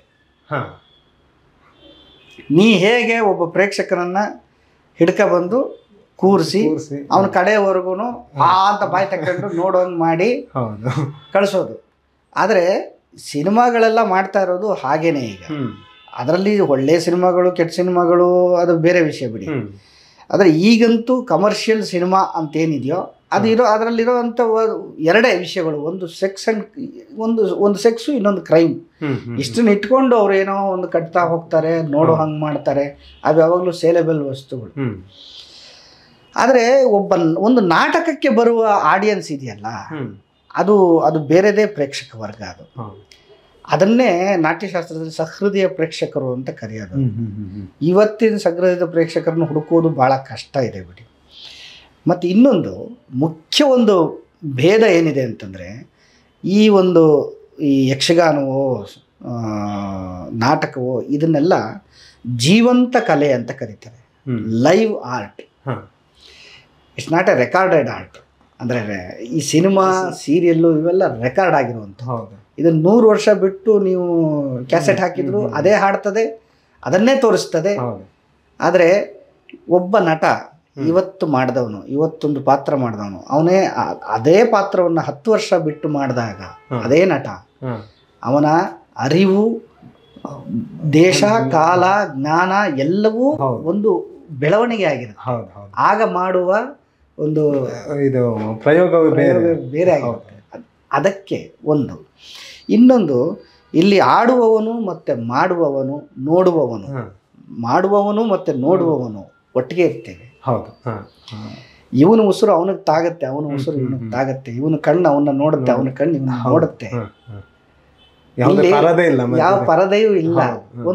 ಒಂದು ಇಮ್ಯಾಜಿನರಿ ಒಂದು ಪರದೆ ಇರ್ತದೆ ಬಿಟ್ರೆ, ಅದನ್ನ ಬಿಟ್ಟು ಮತ್ತೇನು ಇರಲ್ಲ. ಅಲ್ಲಿರೋನು ಮನುಷ್ಯ, ಇಲ್ಲಿರೋನು ಮನುಷ್ಯನೇ ಆಗಿರ್ತಾನೆ. ಅಲ್ಲೊಂದು ಸಂಬಂಧ ಇರ್ತದೆ. ಹಾಗಾಗಿ ಇದು ಲೈವ್ ಆರ್ಟ್ ಅಂತ ಕರೆಯೋದು ಆ ಕಾರಣಕ್ಕೆ. ಆ ಜೀವಂತಿಕೆ ಬೇಕು ಅನ್ನುವ, ಮತ್ತೆ ಈ ಜೀವಂತಿಕೆ ರುಚಿ ಒಂದು ಸಾರಿ ಮನುಷ್ಯನಿಗೆ ಹತ್ಬಿಟ್ರೆ ಅವನು ಪದೇ ಪದೇ ಬರ್ತಾನೆ ನೋಡಕ್ಕೆ. ನಿಮಗೆ ಆ ರೀತಿ ತುಂಬ ಜನ ಯುವ ಪ್ರೇಕ್ಷಕ ವರ್ಗ ಜಾಸ್ತಿ ಬೆಳೆದಿರೋದು ಹಾಗೆ. ಎಲ್ಲರೂ ನಾಟಕ ಅಂತಂದ್ರೆ ಏನೋ ಅನ್ಕೊಂಡಿರ್ತಾರೆ. ಒಂದು ಸಾರಿ ಯುವಕರು ಒಂದು ಸ್ವಲ್ಪ ನಾಟಕ ಬಂದು ನೋಡ್ತಾರಲ್ಲ, ಅವ್ರಿಗೆ ಬಹಳ ಖುಷಿ ಆಗ್ಬಿಡುತ್ತೆ. ಒಂದು ರೀತಿ ಏನಿದು 1.5 ಗಂಟೆ ನಮ್ಮ ಕಣ್ಮುಂದೆ ನಿಜವಾದ ಜನ ಏನೇನೋ ಮಾಡ್ತಿದ್ದಾರಲ್ಲ ಅಂತ ಅನ್ಸಕ್ ಶುರು, ಅವ್ರಿಗೆ ಅದೊಂದು ಅದ್ಭುತ ಅಂತ ಶುರು ಆಗ್ಬಿಡುತ್ತೆ. ಆ ರೀತಿ ರಂಗಕ್ಕೆ ಬಂದವ್ರು ತುಂಬಾ ಜನ ಇದ್ದಾರೆ. ಅಂದ್ರೆ ನಾವು ಮಾಸ್ ಆಡಿಯನ್ಸ್ ಅನ್ನ ಹೇಗೆ ತಲುಪುತ್ತೆ ಈ ರೀಚಿಂಗ್? ಹೌದು, ಅಂದ್ರೆ ಇದರ ರೀಚ್ ಕಡಿಮೆ. ಹೌದು, ಲೈವ್ ಆರ್ಟು ಜೀವಂತ ಕಲೆ ಜೀವಂತ ಮನುಷ್ಯರನ್ನ ತಲುಪ್ತದೆ. ಮತ್ತೆ ಇದಕ್ಕಿರುವ ಏನದು ಲಿಮಿಟು ಹೌದು, ಮತ್ತು ಇದು ಹೀಗೆ ಇರಬೇಕು ಸಹ. ಒಂದು ನಾಟಕವನ್ನ ನಾನು 1000 ಜನಕ್ಕೆ 5000 ಜನಕ್ಕೆ ತೋರಿಸ್ಬಿಡ್ತೀನಿ ಅನ್ನೋದು ಅದು ದೊಡ್ಡ ಭ್ರಮೆ, ಮತ್ತು ಅದಾಗೋದು ಇಲ್ಲ. ಒಂದೇ ನಾಟಕವನ್ನ ನಾನು ಇಡೀ ಭಾರತದಲ್ಲಿರೋರಿಗೆಲ್ಲ ಒಟ್ಟಿಗೆ ತೋರಿಸ್ತೀನಿ ಅಂತ ಆಗದೇ ಇಲ್ಲ, ನೆವರ್, ಸಾಧ್ಯನೇ ಇಲ್ಲ. ದೇವರನ್ನ ಒಂದು ಸಾರಿ ಒಂದು ಕಡೆಗೆ ನೋಡ್ಬೋದು. ಅಂದ್ರೆ ಸತ್ಯವನ್ನ, ಈ ಕಾಣಿಕೆ ಅನ್ನೋದನ್ನ, ಮತ್ತೆ ಅದು ಬೇಕು ಅನ್ನೋರು ಹುಡುಕೊಂಡು ಬರ್ತಾರೆ. ಇದು ಹೋಗಕ್ಕಾಗಲ್ಲ. ಇದು ಅಷ್ಟು ಸಮಯ ಮತ್ತು ಅಷ್ಟು ತಾಳ್ಮೆ ಕೇಳುತ್ತೆ. ಈ ಒಂದು ರಂಗಭೂಮಿ ಅನ್ನೋದು, ನಾಟಕ ಅನ್ನೋದು. ಇವಾಗ ಅವನು ದೇಶಾದ್ಯಂತ ಮಾಡಬೇಕು ಅಂದರೆ ಅವನು ಬೆಂಗಳೂರಿನಲ್ಲೂ ಮಾಡಬೇಕು, ಮುಂಬೈಗೂ ಹೋಗ್ಬೇಕು, ಡೆಲ್ಲಿಗೂ ಹೋಗ್ಬೇಕು. ಅದೇ ನಾಟಕವನ್ನು ಎಲ್ಲ ಕಡೆ ತಗೊಂಡು ಹೋಗಿ ಸುತ್ತಾಡ್ಕೊಂಡು ಮಾಡ್ಕೊಂಡು ಬರಬೇಕು. ಅದೇ ಸಿನಿಮಾ ಥರ ಒಂದು ವರ್ಲ್ಡ್ ವೈಡ್ ರಿಲೀಸ್ ಮಾಡೋಕ್ಕಾಗಲ್ಲ. ಯಾಕೆ ಅಂದರೆ ಇದು ಜೀವಂತಿಕೆ ಇದೆ ಇದರಲ್ಲಿ. ಒಬ್ಬನೇ ಮನುಷ್ಯ ಎಲ್ಲ ಕಡೆ ಇರೋಕ್ಕಾಗಲ್ಲ. ಅದು ಆಗಾಗಬೇಕು ಅಂತಲೂ ಬಯಸಬಾರ್ದು ನಾವು, ಅದಾಗೋದಿಲ್ಲ ಅದು. ಈಗ ದೇವರನ್ನ ನೋಡಬೇಕು ಅಂದ್ರೆ ನಾವು ದೇವಸ್ಥಾನಕ್ಕೆ ಹೋಗ್ತೇವೆ. ಅಂದರೆ ನಾನು ಸುಮ್ಮನೆ ಒಂದು ಸಣ್ಣ ಉದಾಹರಣೆ ಕೊಡ್ತಾ ಇದ್ದೀನಿ. ದೇವಸ್ಥಾನದಲ್ಲಿ ದೇವರಿಲ್ಲ, ಅದು ಬೇರೆ ವಿಷಯ ಬಿಡಿ. ಆದರೆ ನೀವು ದೇವರನ್ನ ಕಾಣಬೇಕು ಅಂತಾದರೆ ಆ ದಾರಿಯಲ್ಲಿ ನಡಿಬೇಕು. ಕಾಣುವ ದಾರಿಯಲ್ಲಿ ಅವನು ಬೇಕು ಒಂದು ಬರ್ತಾನೆ ಅಷ್ಟೇ. ನೀವೀಗ ಮಾತಾಡ್ತಾ ಹೇಳ್ತಿದ್ರಿ, ಒಂದು ಸಂಪಾದನೆ ಅನ್ನೋದಕ್ಕೆ ರಂಗಭೂಮಿ ಅಂದ್ರೆ ನಾವೇನು ಅದೊಂದು ಮಾರ್ಗ ಅಲ್ಲ ಅಂತ. ಅಂದ್ರೆ ಇದೇ ರೀತಿ ಇದರಿಂದ ಒಂದು ಏನೋ ದೊಡ್ಡ ಸಂಪಾದಿಸ್ತೀನಿ ಅಂದ್ರೆ ಸಿನಿಮಾ ಮಾಧ್ಯಮದ ರೀತಿ ಆ ರೀತಿ ನೋಡಿದ್ರೆ ಇದೊಂದು ಸಂಪಾದನೆ ಮಾರ್ಗ ಆಗಿ ಈಗಲೂ ಇಲ್ಲ. ಕರೆಕ್ಟ್, ಅದು ಉದ್ಯಮವಾಗಿದೆ. ಅದು ಸಿನಿಮಾ ಅನ್ನೋದು ಉದ್ಯಮ ಆಗಿದೆ. ಇದು ಉದ್ಯಮದ ರೂಪ ಪಡ್ಕೊಂಡಿಲ್ಲ. ಅದು ಯಾಕೆ ಅನ್ನೋದೇ ನನ್ನ ಪ್ರಶ್ನೆ. ರಂಗಭೂಮಿ ಯಾಕೆ ರಂಗೋದ್ಯಮ ಆಗ್ಲಿಲ್ಲ, ಅಥವಾ ಅದನ್ನ ಆ ರೀತಿ ಕಟ್ಟುವ ಪ್ರಯತ್ನ ಯಾರಿಂದಲೂ ಆಗ್ಲಿಲ್ವಾ? ಅದು ಯಾಕೆ ಆ ರೀತಿ ಬೆಳವಣಿಗೆ ಆಗ್ಲಿಲ್ಲ, ಅಥವಾ ಅದು ಬೆಳವಣಿಗೆ ಅಲ್ವಾ ಏನು ಅನ್ನೋದು ನನ್ನ ಪ್ರಶ್ನೆ. ಅದು ನಮಗೂ ಪ್ರಶ್ನೆನೇ. ಅದು ಉಳ್ಕೊಂಡಿದೆ. ರಂಗಭೂಮಿ ಮುಂದೆ ಉಳಿಯುತ್ತೆ, ನೀವು ಹೇಳಿದಾಗ ಜೀವಂತಿಕೆ ಕಲೆ ಆದ್ದರಿಂದ ಅದು ಮುಂದೆ ಉಳಿಯುತ್ತೆ, ಮುಂದೆಯೂ ಜನ ಇದ್ದಾರೆ ನೋಡ್ಲಿಕ್ಕೆ. ಆದರೆ ಅದು ಒಂದು ಆರ್ಥಿಕ ಮಾರ್ಗವಾಗಿ ಎಲ್ಲೂ ಬೆಳವಣಿಗೆ ಆಗ್ಲಿಲ್ಲ. ಯಾಕೆ ಅಂತ ಹೇಳಿ. ಕರೆಕ್ಟ್. ಅದು ಯಾಕೆ ಅಂತಂದ್ರೆ, ಒಂದು ನಮ್ಮಲ್ಲಿ ನೋಡುವ ಪ್ರೇಕ್ಷಕ ವರ್ಗವನ್ನು ನಾವು ಗಟ್ಟಿ ಮಾಡಲಿಲ್ಲ. ಈ ನೀನಾಸಂನಂಥ ಈ ಕಾರಣಕ್ಕಾಗಿಯೇ ಪಾಪ ನೀನಾಸಂ ರಂಗಶಾಲೆ ಇದ್ದಿದ್ದು ತಿರುಗಾಟವಾಯಿತು. ಅಂದರೆ ಇದು ಆಯ್ತು, ಇವ್ನು ನಾಟಕ ಕಲ್ತಾ ಹೋದ, ಮುಂದೇನು ಅವನ ಕತೆ ಏನು? ಮಾಡಿಸಿದವರು, ಅಲ್ಲಿ ಪಾಠ ಮಾಡಿದವ್ರಿಗೂ ಮತ್ತೆ ಅಲ್ಲಿ ಕಲ್ತವನಿಗೂ ಇದು ದೊಡ್ಡ ಪ್ರಶ್ನೆ. ನಾವೇನ್ ಮಾಡ್ಬೇಕೀಗ? What next? ಆಯ್ತು, ನೀವು ನಾಟಕ ಹೇಳ್ಕೊಟ್ರಿ, ನಾಟಕ ಮಾಡೋದು ಹೇಗೆ ಹೇಳ್ಕೊಟ್ರಿ, ಈಗೇನ್ ಮಾಡ್ಬೇಕು ನಾನು? ಈಗ ಕೆಲಸ ಯಾರು ಕೊಡ್ತಾರೆ? ಕೊಟ್ರೆ ನೀವೇ ಕೊಡ್ಬೇಕು. ಸರಿ ಆಯ್ತು, ಅವರು ತಿರುಗಾಟ ಶುರು ಮಾಡಿದ್ರು. ಅಲ್ಲಿ ತಿರುಗಾಟ ಮಾಡಿ ನೋಡ್ರಪ್ಪ, ಇದು ನಿಮ್ಮ ಬ್ರೀತಿಂಗ್ ಸ್ಪೇಸ್. ಇದು ಈ 1 ವರ್ಷ ನಾವು ಏನೋ ಒಂದು ಸಂಭಾವನೆ ಕೊಟ್ಟು ನಿಮಗೆ ಒಂದಷ್ಟು ನಾಟಕ ಹೇಳ್ಕೊಟ್ಟು ಊರೆಲ್ಲ ಸುತ್ತಾಡ್ಕೊಂಡು ಬರ್ತೀರಿ, ನಿಮಗೆ ಸಂಬಳ ಅಂತ ಕೊಡ್ತೇವೆ. ಇದು ನಿಮಗೆ ಬ್ರೀತಿಂಗ್. ಅಂದರೆ ಈ ಜಾಗದಲ್ಲಿ ನೀವು ಯೋಚನೆ ಮಾಡಿ, ನಿಮ್ಮ ಮುಂದೆ ಏನು ಮಾಡ್ಬೋದು, ಮಾರ್ಗವನ್ನು ನಿಮ್ಮನ್ನು ವರ್ಷ ಇಡೀ ಸಾಕ್ತೀವಿ, ಜೀವಮಾನ ಇಡೀ ಸಾಕ್ತೀವಿ ಅಂತ ನಾವು ಯಾವ ಅಶೂರೆನ್ಸು ಕೊಡೋಕ್ಕಾಗಲ್ಲ. ಈಗ ನಿಮ್ಮ ದಾರಿಯನ್ನು ನೀವು ಕಟ್ಕೊಂಡು, ನಿಮ್ಮ ಬದುಕನ್ನು ನೀವು ಕಟ್ಕೊಂಡು, ಒಟ್ಟು ಹೀಗಿದೆ ವಿಷಯ ಅಂತ.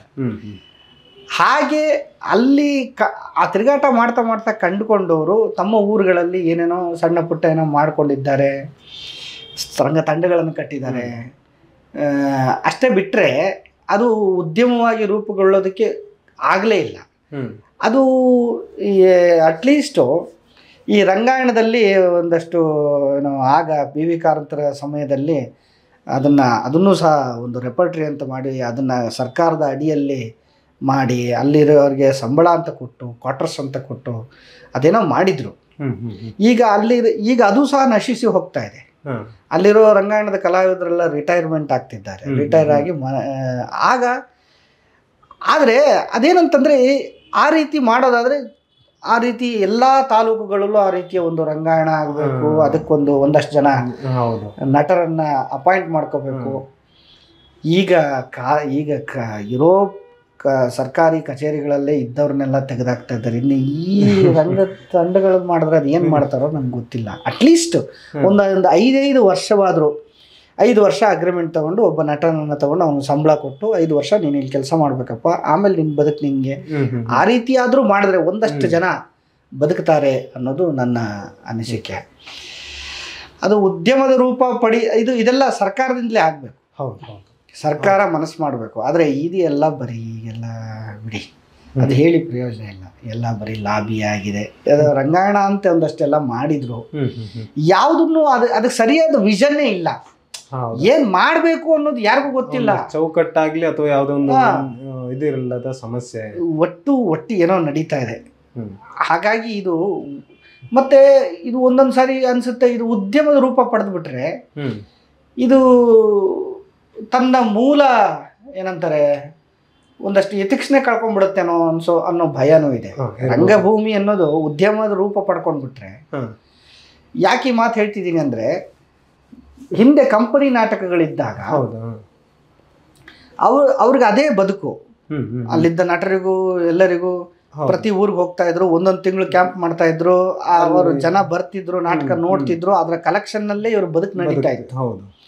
ಯಾವಾಗ ಇದರ ಪರ್ಯಾಯವಾಗಿ ಸಿನಿಮಾ ಬಂತು ಆಗ ಇದಕ್ಕೆ ಜನ ಕಡಿಮೆ ಅರೆ ಇದು ಪರದೆ ಮೇಲೆ ಏನೋ ತೋರಿಸ್ತಾರಲ್ಲ, ಮನುಷ್ಯರೇ ಇಲ್ಲ, ಅಲ್ಲೆಲ್ಲ ಏನೋ ಬರ್ತದಲ್ಲ, ಅದೊಂದು ಅದ್ಭುತ ಆಗೋಯ್ತು. ಅದು ಟೆಂಟ್ಗಳು ಸಮೇತ ಊರೂರಿಗೆ ಅವಾಗ ಟೆಂಟ್ ಸಿನಿಮಾಗಳು, ಈ ನಾಟಕಗಳು ಹೆಂಗ್ ಹೋಗ್ತಿತ್ತೋ ಟೆಂಟ್ಗಳು ಹೋಗ್ಲಿಕ್ಕೆ. ಇದು ಹಿಂಗ್ ಪರ್ಯಾಯವಾಗಿ ಬರುವಾಗ ಇವರಿಗೆ ಭಯ ಆಗ್ಲಿಕ್ಕೆ ಶುರುವಾಯಿತು. ಅಸ್ತಿತ್ವದ ಪ್ರಶ್ನೆ ಹೆಂಗ್ ಉಳಿಸ್ಕೊಳ್ಳೋದು. ಅವಾಗ ಇವ್ರು ಬೇಡದಿದ್ದೆಲ್ಲ ಮಾಡಕ್ ಶುರು ಮಾಡಿದ್ರು. ಅರ್ಥ ಆಯ್ತು ನಿಮಗೆ? ಈ ಕಡೆ ಜನರನ್ನು ಸೆಳಿಬೇಕಲ್ಲ, ಬೇಡದಿದ್ದಿದ್ದು ಮಾಡಕ್ ಶುರು ಮಾಡಿದ್ರು. ಈ ಬೇಡದಿದ್ದಿದ್ದು ಮಾಡುವಾಗ ಅದು ಪಕ್ಕಾ ಉದ್ಯಮದ ರೂಪವನ್ನು ದಾಟಿ ಇನ್ನೇನೋ ದಾರಿ ಹಿಡಿಯಕ್ಕೆ ಶುರುವಾಯಿತು. ಅದು ನಾಶವಾಗುವಂಥ ದಾರಿ. ಅಂದರೆ ಆ ರೀತಿ ಈಗ ಆ ಪರಿಸ್ಥಿತಿ ಇಲ್ಲ. ಅಂದರೆ ಈಗ ನಾವು ಯಾರೂ ಸಹ ಈಗ ರಂಗಭೂಮಿ ಮಾಡ್ತಿರೋರು ಸಿನಿಮಾವನ್ನು ನಾವು ಕಾಂಪಿಟೇಟರ್ ಅಂತ ನಾವು ತಗೊಂಡೇ ಇಲ್ಲ, ಸೀರಿಯಲ್ಗಳನ್ನು. ಆದರೆ ಅಲ್ಲಿಗೆ ಹೋಗೋರು ಇಲ್ಲಿಗೆ ಬಂದು ಹೋಗ್ತಾರೆ. ರಂಗಭೂಮಿಯ ಒಂದು ಅಂದ್ರೆ ನಟನೆಗೆ ಒಂದು ಬೇಸ್ ಆಗಿ ಅಲ್ಲಿಗೆ ಹೋಗ್ಬೇಕು ಅಂದ್ರೆ ಇಲ್ಲಿಗೆ ಬಂದು ಹೋಗ್ತಾರೆ. ಅದೊಂದು ಈಗ ಅವ್ರಿಗೆ ಪ್ರತಿಷ್ಠೆ ವಿಷಯ ಆಗ್ಬಿಟ್ಟಿದೆ. ರಂಗಭೂಮಿ ನಾನು ಅಲ್ಲಿಂದ ನಾಟಕ ಮಾಡ್ಕೊಂಡ್ ಬಂದವನು. ಅದು ನಿಜವಾಗ್ಲೂ ಮತ್ತದು ಸುಳ್ಳು ಸಹ, ಹಂಗೆಲ್ಲ ಮಾಡೋಕ್ಕಾಗೋದಿಲ್ಲ. ನೋಡ್ಬೇಕು ಅದು ಏನಾಗ್ತದೋ. ಆದರೆ ಏನೋ ಬಿಡಿ, ಅದು ಉದ್ಯಮವಾಗುವುದಕ್ಕೆ ಅದರದೇ ಆದ ತೊಡಕುಗಳು ಇದೆ ಅನ್ನೋದು ನಿಮ್ಮ ನಿಮ್ಮ ಮುಂದಿನ ಅಂದ್ರೆ ಈಗ ಏನು ಮಾಡ್ತಾ ಇದ್ದೀರಿ, ಈಗ ಯಾವ ನಾಟಕಗಳು ಹೇಗೆ ಹೋಗ್ತಾ ಇದೆ, ಪ್ಲಸ್ ನೀವು ಮುಂದಿನ ಯೋಜನೆಗಳು ಏನಿದೆ ಅನ್ನೋದ್ರ ಬಗ್ಗೆ. ಯೋಜನೆ ಏನಿಲ್ಲ, ಹೇಗಿದೆ ವರ್ತಮಾನದಲ್ಲಿ ನಿಜವಾಗ್ಲೂ ಬದುಕೋದು ದೊಡ್ಡ ಯೋಜನೆ. ಇವತ್ತಿನ ಊಟ ಹುಟ್ಟಿದ್ರೆ ಅದೊಂದು ದೊಡ್ಡ ಏನು ಅದೃಷ್ಟ. ಸಂಸಾರ ಕಟ್ಕೊಂಡ್ಬಿಟ್ಟಿದ್ದೀನಿ, ಸಂಸಾರ ಸಾಕಬೇಕು. ಇನ್ನು ನನ್ನ ಮುಂದೆ ಇನ್ನೇನಿಲ್ಲ ಕಣ್ಮುಂದೆ. ಮಕ್ಕಳಿಗೆ ಒಂದು ಒಳ್ಳೆ ವಿದ್ಯಾಭ್ಯಾಸ ಕೊಡಬೇಕು ಅಷ್ಟೇ. ಅವನೇನೋ ಹಂಗೆ ಮಾಡ್ಬಿಡ್ತೀವಿ ಹಿಂಗೆ ಮಾಡ್ಬಿಡ್ತೀವಿ, ಇಲ್ಲಿ ಒಂದು ಆಶ್ರಯ ಅಂತ ಬೇಕು. ಅದಕ್ಕಾಗಿ ಏನು ಬೇಕೋ ಅದನ್ನು ಮಾಡಿಟ್ಟಿದ್ದೇನೆ. ಅಂದರೆ ಅದೇ ರಂಗಭೂಮಿಯಿಂದಲೇ ಮಾಡಿದ್ದೇನೆ ಅನ್ನೋದೇ ನನಗೆ ಒಂದು ದೊಡ್ಡ. ಇದರ ಮಧ್ಯೆ ಒಂದಷ್ಟು ತಾಕಲಾಟಗಳು, ಒಂದಷ್ಟು ಗೊಂದಲಗಳು, ಇದೆಲ್ಲ ನಿರಂತರವಾಗಿ ಇದ್ದದ್ದೇ. ಈ ಬದುಕಿಗೆ ಸೆಕ್ಯೂರಿಟಿ ಅನ್ನೋದು ಯಾವುದೂ ಇಲ್ಲ. ಅದನ್ನು ಏನೋ ಆ ಹಂತನ ಮೀರಿಬಿಟ್ಟಿದ್ದೀವಿ. ಇದ್ದದ್ದನ್ನು ಬದುಕಬೇಕು, ಈಗಿರುವ ಕ್ಷಣವನ್ನು ಬದುಕಬೇಕು, ಅಷ್ಟೇ ಇರೋದು ನನ್ನ ಮುಂದೆ. ಹಾಗಂತ ನಾಟಕಗಳು ಒಂದೊಂದು ಸಾರಿ ಒಂದು ವರ್ಷದಲ್ಲಿ 3 ನಾಟಕ ಮಾಡಿಸ್ಬೋದು ಅಷ್ಟೇ. ನಿರ್ದೇಶನ ಅಂತ ಮತ್ತೆ ಅಷ್ಟೇ ಮಾಡೋಕ್ಕಾಗೋದು ಸಹ ಅಲ್ಲ. ಅಂದರೆ ನೀವೊಂದು ತಂಡದ ರೀತಿ ಹೊಸ ತಂಡಕ್ಕೆ ಹೇಳಿಕೊಟ್ಟು ನಿರ್ದೇಶನ ಮಾಡೋದಿದ್ರೆ ಮತ್ತು ಹಾಗೆ ಬೇರೆ ಬೇರೆ ಕೆಲಸಗಳು ಸುಮ್ಮನೆ ಮಾಡ್ತೇನೆ. ಹಾಗೆ ಈಗ ಮಂಡ್ಯದಲ್ಲಿ ಜಯಪ್ರಕಾಶ್ ಗೌಡ್ರು ಅಂತ ಕರ್ನಾಟಕ ಸಂಘ ಒಂದಿದೆ. ಅದು ಅಲ್ಲಿ ಮೂಡಲಪಾಯ ಯಕ್ಷಗಾನ ಅನ್ನೋದು ಪ್ರಚಲಿತವಾದ್ದು. ಅದು ನಶಿಸಿ ಹೋಗ್ತಾ ಇದೆ. ಅಲ್ಲಿರೋದೇ ಒಂದು 3-4 ಜನ ಭಾಗವತರು. ಅದು ತಿಪಟೂರು, ಮಂಡ್ಯ, ಈ ಕಡೆ ಹೊಳೆ ನರಸೀಪುರ, ತಲಕಾಡು, ಈ ಕಡೆಗೆಲ್ಲ ಹರಡ್ಕೊಂಡಿದೆ. ಅದನ್ನು ಮೂಡಲಪಾಯ ಯಕ್ಷಗಾನ ಅಂತಾರೆ. ಅವರಿಗೆ ಹೆಂಗೆ ಮಾಡಬೇಕು, ಏನು ಮಾಡಬೇಕು ಅನ್ನೋದೇ ಗೊತ್ತಿಲ್ಲ ಅವರಿಗೆ. ಅದಕ್ಕೆ ಇವರು ಮೂಡಲಪಾಯ ಪರಿಷತ್ತು ಅಂತ ಮಾಡ್ಕೊಂಡು ಅದನ್ನು ರಿಫೈನ್ ಮಾಡಬೇಕು ಅನ್ನೋಕೆ ಹೊರಟಿದ್ದಾರೆ JP ಅವರು. ಅದಕ್ಕಾಗಿ ನನ್ನನ್ನು ಕರೆಸ್ತಾರೆ. ಅವರು ಮಾಡುವ ಪ್ರಸಂಗಗಳಿಗೆ ಒಂದು ಸರಿಯಾದ ಚೌಕಟ್ಟು ಮಾಡಿಕೊಡಿ. ನನಗದೊಂದು ಕೆಲಸ ಅಷ್ಟೇ. ಅದರಲ್ಲಿ ಇನ್ನೇನೋ ನಾನೇನೋ ಮಾಡಲ್ಲ. ಅಂಥದ್ದನ್ನು ನಾನು ಮಾಡ್ತಾ ಹೋಗ್ತೀನಿ. ಇನ್ಯಾರೋ ವರ್ಕ್ಶಾಪ್ ಕೇಳಿದ್ರೆ ಮಾಡಿದ್ದೀನಿ, ಆ್ಯಕ್ಟಿಂಗ್ ಕ್ಲಾಸ್ ಮಾಡಿ. ಆದರೆ ನಾಟಕ ಅಂತ ಬಂದಾಗ, ನಿರ್ದೇಶನ ಅಂತ ಬರುವಾಗ ಒಂದು 3 ನಾಟಕ ಅಷ್ಟೇ ಮಾಡೋದು. ಅದರ ಸಂಪಾದನೆಯಲ್ಲೇ ವರ್ಷ ಕಳೆಯೋದು. ಏನೋ ನಡೀತಾ ಇದೆ ಬದುಕು. ಸರಿ, ಧನ್ಯವಾದಗಳು ಸರ್. ಇಷ್ಟೊತ್ತು ನಿಮ್ಮ ಅಮೂಲ್ಯ ಸಮಯವನ್ನು ನಮಗೆ ಕೊಟ್ಟಿದ್ದೀರಿ. ನಿಮ್ಮ ಬದುಕಿನ ಪಯಣದ ಬಗ್ಗೆ ಮಾತಾಡಿದ್ರಿ, ನಿಮ್ಮ ರಂಗ ಪ್ರಯೋಗದ ಬಗ್ಗೆ ಮಾತಾಡಿದ್ರಿ. ಅದರ ಜೊತೆಗೆ ನಿಮ್ಮ ಎಲ್ಲ ವಿಚಾರಗಳನ್ನು ಸಾಧ್ಯವಾದಷ್ಟು ನಾನು ಪ್ರಯತ್ನ ಪಟ್ಟಿದ್ದೇನೆ ಮಾತಾಡಲಿಕ್ಕೆ. ಧನ್ಯವಾದಗಳು. Thank you. ಭಾಳ ಸಂತೋಷ. ನಾನು ಇಲ್ಲಿ ಕರೆಸಿ ನಿಮ್ಮ ಹತ್ರ ಮಾತಾಡ್ಸಿದ್ದೆ.